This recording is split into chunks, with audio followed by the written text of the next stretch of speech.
बिस्मिल्लाहिर्रहमानिर्रहीम। अस्सलाम वालेकुम नाज़रीन, आप यूट्यूब चैनल देख रहे हैं। मैं इमरान खान हूँ। फ्लड्स की सूरत हाल क्या है और कितना नुकसान हुआ और उस पर हुकूमत क्या इक़दाम कर रही है, इस पर हम बात करते हैं। लेकिन आर्मी चीफ से एक मुलाकात की सुहेल वड़ाइच ने। सुहेल वड़ाइच पाकिस्तान के एक पुराने जर्नलिस्ट हैं और ये इनको मैंने देखा भी था जब ब्रसल्स में आर्मी चीफ मौजूद थे, तो उस तकरीब में इन्हें ख़ास तौर पर बुलाया गया था और उस तकरीब के बाद इनकी कोई मुलाकात हुई है आर्मी चीफ से। उस मुलाकात के हवाले से इन्होंने कुछ तफसीलात जारी की हैं। 5 चीज़ें उसमें बहुत इंपॉर्टेंट हैं, वो पांचों चीज़ें मैं आपके सामने रखता हूँ। आर्मी चीफ का माइंड मुकम्मल तौर पे डिस्क्लोज हो गया है, यानी वो फ्यूचर में क्या करेंगे, उनके दिमाग में क्या चल रहा है और मौजूदा field marshal army chief Pakistan को कहाँ ले जाना चाहते हैं और यानी वो जाने का उनका इरादा है भी या नहीं, ये सारी चीज़ें मैं आपके सामने रख देता हूँ। एक तो ये क्लियर बात है कि जो सुहेल वड़ाइच ने लिखा वो एस्टेब्लिशमेंट की या आर्मी चीफ की इजाज़त के बगैर तो लिख नहीं सकते। यानी अगर कुछ ऑफ दी रिकॉर्ड बातें होंगी तो वो सुहेल वड़ाइच साहब आर्मी चीफ के रिटायर होने के बाद बताएंगे, अगर ज़िंदगी रही तो आर्मी चीफ के रिटायर होने के बाद बताएंगे, उससे पहले वो नहीं बताएंगे। जब तक आर्मी चीफ मौजूद है तब तक वो वही लिखेंगे जो आर्मी चीफ की इजाज़त से है। तो आर्मी चीफ की इजाज़त से 5 चीज़ें सामने आई हैं। नंबर 1 चीज़ जो है वो माफ़ी का मुतालबा है। नंबर 2 तब्दीली के बारे में अफवाहें। नंबर 3 खारजा पॉलिसी। नंबर 4 मईशत के मामला। नंबर 5 डोनाल्ड ट्रंप, अमेरिका और चीन। अब इसमें जो पहला नुक्ता है ना, जो आर्मी चीफ का स्टेटमेंट सुहेल वड़ाइच साहब ने पढ़ के सुनाया, वो मुझे बहुत अजीब लगा। मुझे लगा कि ये कोई भी बाशऊर आदमी या अक्लमंद आदमी इसको तस्लीम नहीं करेगा। यानी सियासी हवाले से एक सवाल किया सुहेल वड़ाइच ने। सियासी हवाले से किए गए सवाल पे आसिम मुनीर ने कहा कि सियासी मसालियत सच्चे दिल से माफ़ी मांगने से मुमकिन है। इस हवाले से उन्होंने स्टेज पर कुरान पाक की आदम की तख्लीक और शैतान के किरदार के हवाले से आयात का मतन और तर्जमा बताया, जिससे वादे होता था कि शुरू में फरिश्तों को आदम से मसला था, मगर खुदा ने आदम को तख्लीक किया तो सवाए शैतान के, इबलीस के, सब फरिश्तों ने इंसान को खुदा का हुक्म और करिश्मा समझकर कबूल कर लिया।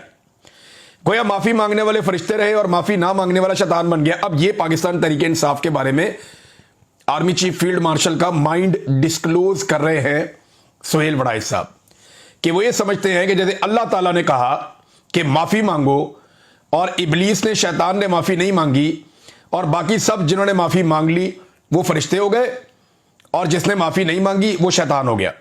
और इस पर उन्होंने कुरान पाक का हवाला दिया आर्मी चीफ ने। अब सवाल यह है कि क्या सारा कुरान पाक इमरान खान और पाकिस्तान तहरीक इंसाफ के खिलाफ उतरा है? क्या कुरान पाक की कोई आयत आपको यह नहीं बताती कि जुल्म नहीं करना, चादर और चार दीवारी का तकद्दुस पामाल नहीं करना, जबरी तौर पे इंसानों को लापता नहीं करना, बेगुनाहों का खून नहीं बहाना, जुल्म जबर और फस्तायत नहीं करनी, ईमानदार रहना है, बेईमानी नहीं करनी, लोगों का मैंडेट चोरी नहीं करना, अमानत में खयानत नहीं करनी, रिश्वत, सिफारिश और चोरों डाकुओं का साथ नहीं देना, गवाही हमेशा सच्ची देनी है, झूठ नहीं बोलना।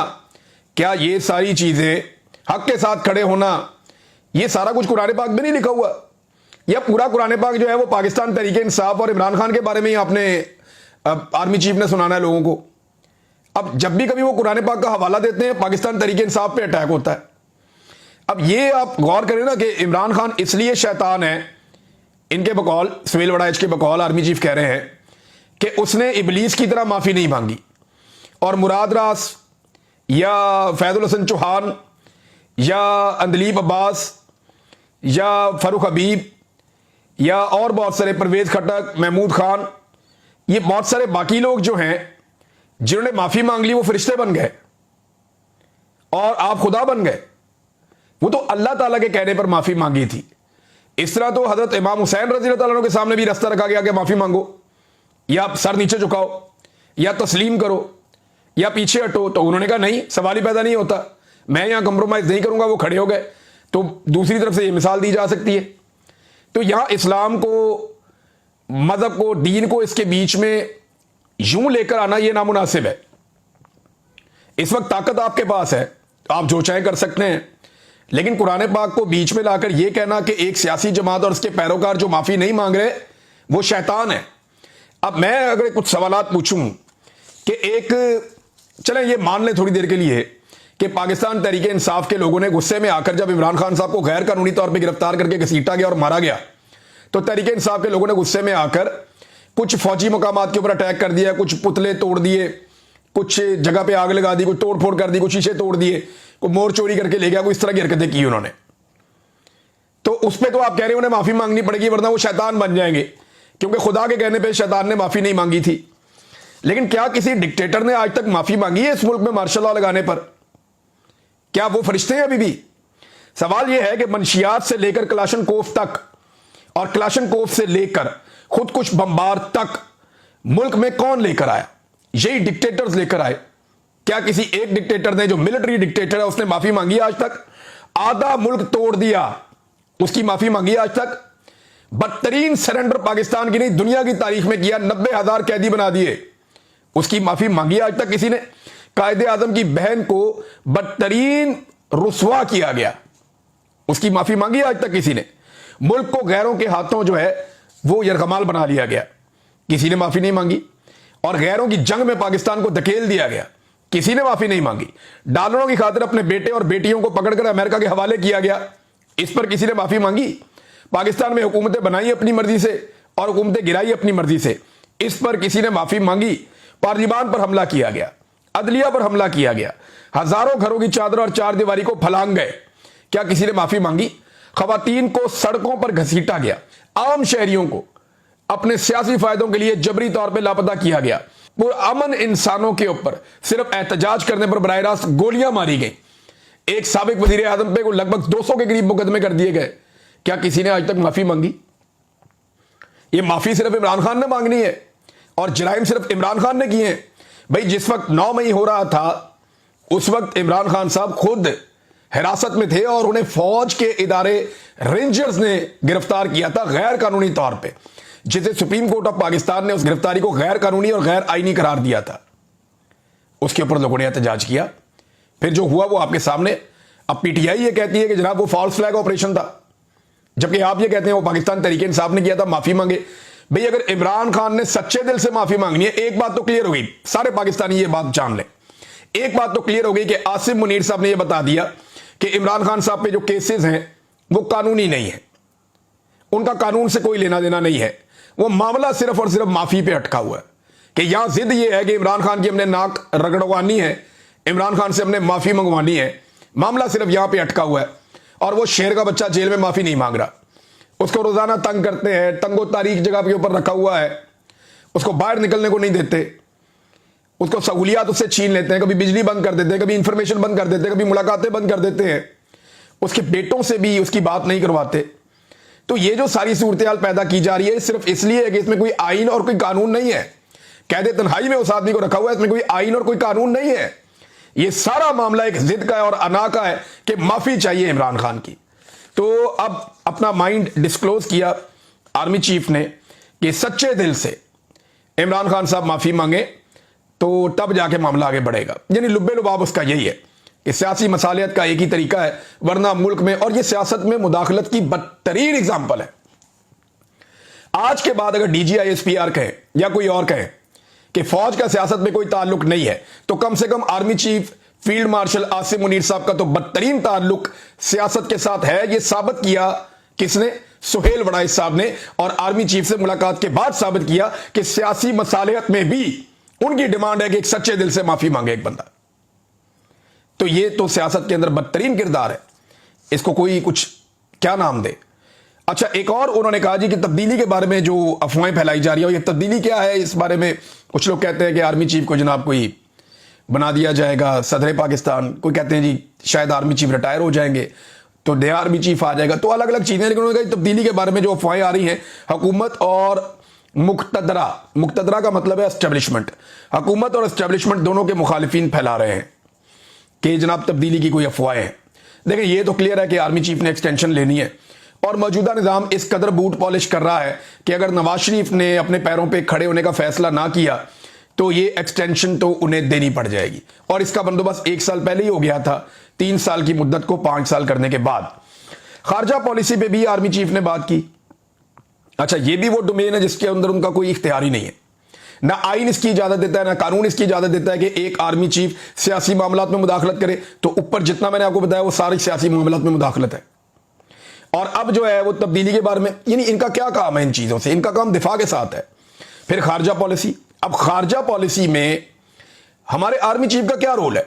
वजीर खारजा मौजूद हैं, वजीर आजम मौजूद हैं, वो खारजा पॉलिसी चला लेंगे, लेकिन आर्मी चीफ जो है हमारे हमेशा से वो खारजा पॉलिसीज के अंदर भी मुदाखलत करते हैं जो नामुनासिब है। अब वो ये कह रहे हैं कि हम एक दोस्त की खातिर दूसरे को नाराज नहीं करेंगे। अमेरिका और चाइना से ताल्लुकात को बैलेंस करने के हवाले से ना वो इसके एक्सपर्ट है, ना उनकी इसके अंदर जिम्मेदारी है, ना उन्हें ये करना चाहिए। लेकिन पाकिस्तान में एक रवायत बन गई है कि पाकिस्तान की मिलिट्री एस्टेब्लिशमेंट ही ये सारे काम करती है। बहरहाल ये भी उन्होंने किया और साथ ही उन्होंने इसको भी ओन कर लिया कि डोनाल्ड ट्रंप को जो अमन का नोबेल प्राइज देने के लिए नामजद किया गया है, इस फैसले को उन्होंने ओन किया आर्मी चीफ ने। लेकिन ये मैं पहले भी आपको बता रहा था कि जब डोनाल्ड ट्रंप से मुलाकात हुई फील्ड मार्शल की, तो उसके बाद फौरी तौर पे ये कदम उठाया गया था और फौरन हुकूमत को ये हुक्म जारी किया गया, कैबिनेट ने फौरी अप्रूवल दी और सबसे पहले पाकिस्तान ने डोनाल्ड ट्रंप को अमन के नोबेल इनाम के लिए नामजद किया। तो आर्मी चीफ ने इसको ओन कर लिया कि जी ठीक है, ये उन्हीं का डिसीजन है और उन्होंने कहा कि डोनाल्ड ट्रंप की अमन की ख्वाहिश जेन्युइन है। अच्छा, मईशत के हवाले से जिससे कोई दूर दूर तक ताल्लुक नहीं है, कोई लेना देना नहीं है आर्मी चीफ का, लेकिन मईशत के हवाले से भी उनके पास पूरा एक रोड मैप है। वो कह रहे जी, जनरल आसिम मुनीर ने हिसाब किताब लगाकर बताया कि अगले साल से रेकोडेक्स से हर साल $2 अरब का खालिस मुनाफा होगा जो हर साल बढ़ता जाएगा।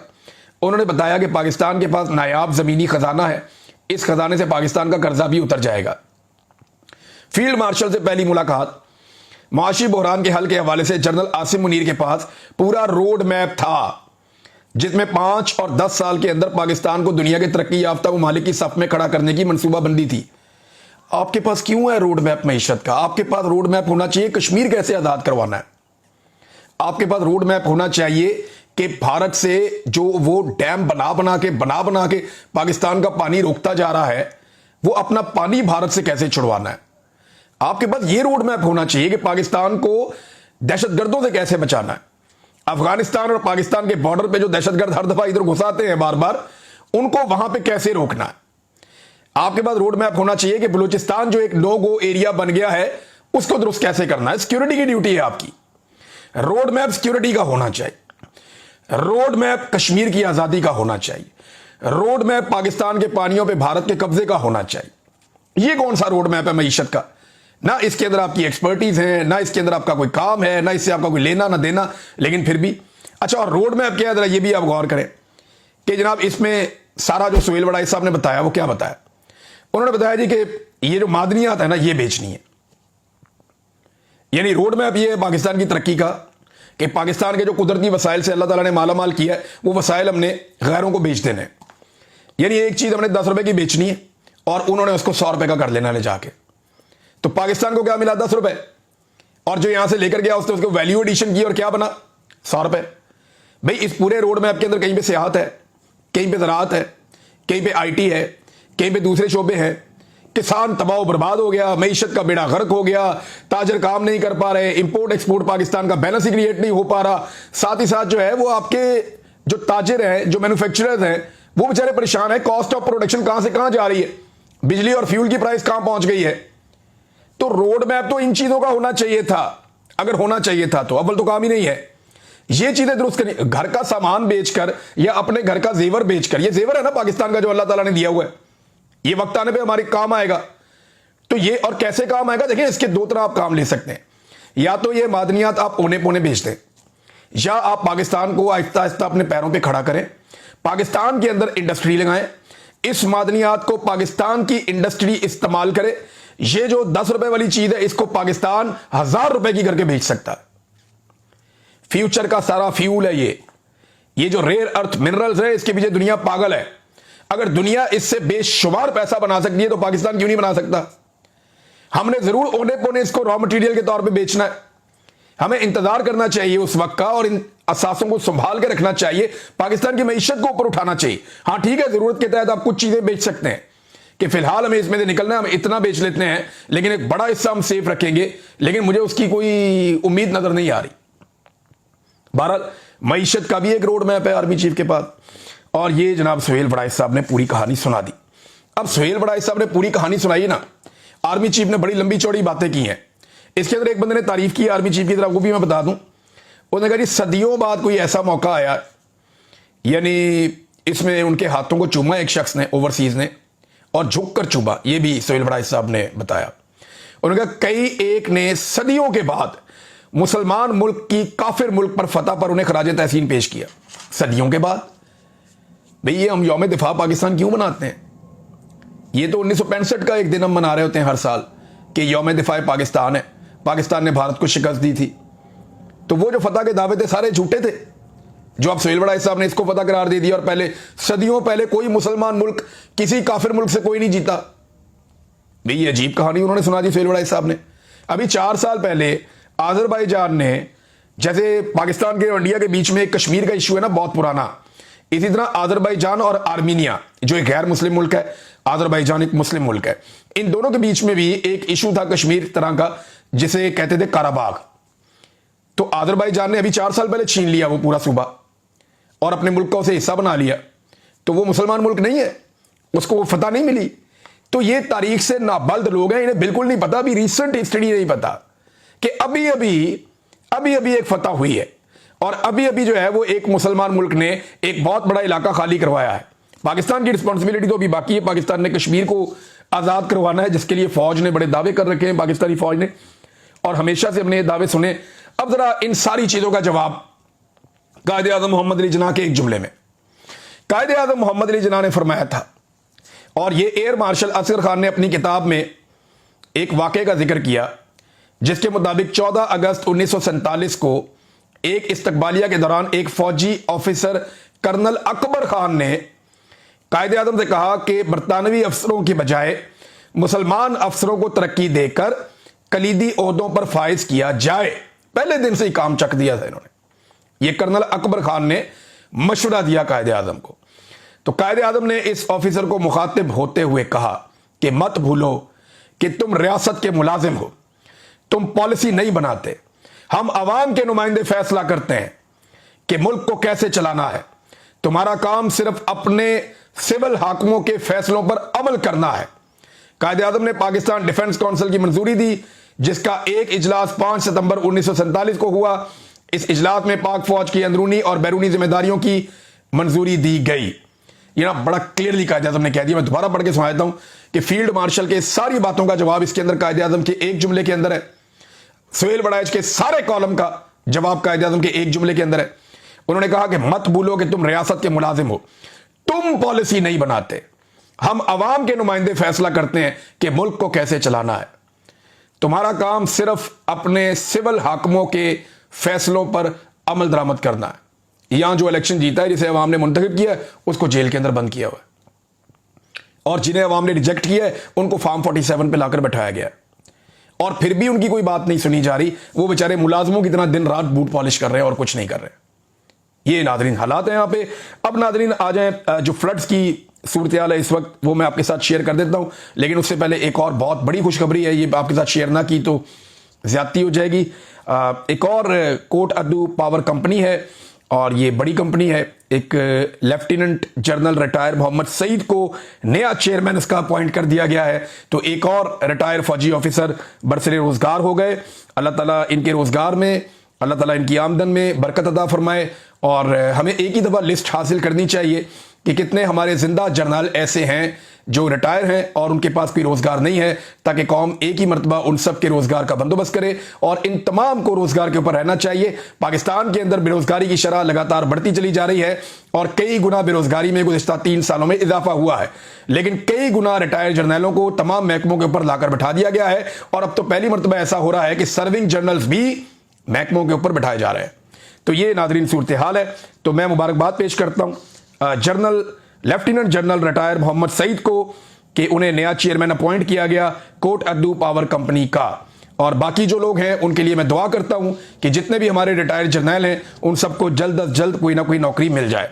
नादरीन, सैलाब की सूरत हाल बड़ी खौफनाक है। जो मनाजिर मैंने देखे वो इंतहाई हौलनाक है। क्लाउड बर्स्ट हुआ है, और ये क्लाइमेट चेंज है।